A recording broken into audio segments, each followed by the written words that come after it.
In today's video, I'm going to teach you how to fix Outlook status not showing. If you don't see green, red, or away indicators next to people's names, it usually comes down to a few settings that control how Outlook interacts with Microsoft Teams. First, check that you're signed in with the same Microsoft 365 account in both Outlook and Teams. Presence in Outlook relies on Teams, so mismatched accounts prevent syncing. In Outlook, open the File menu to confirm your account. In Teams, click your profile picture to verify the email.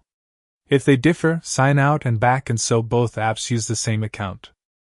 Next, ensure Teams is registered as the chat app for Office.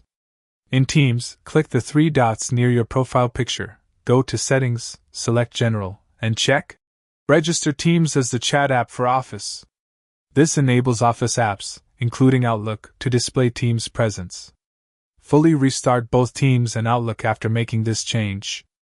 Quit Teams from the system tray so it closes completely, then reopen it, and do the same for Outlook. Now, verify that Outlook can display presence. Go to File Options, then People. Make sure Display Online Status next to Name is checked.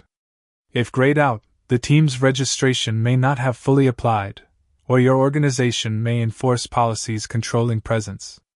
Repeat the steps above and wait a moment. If it remains grayed out, advanced troubleshooting or IT support may be needed. Finally, update both apps.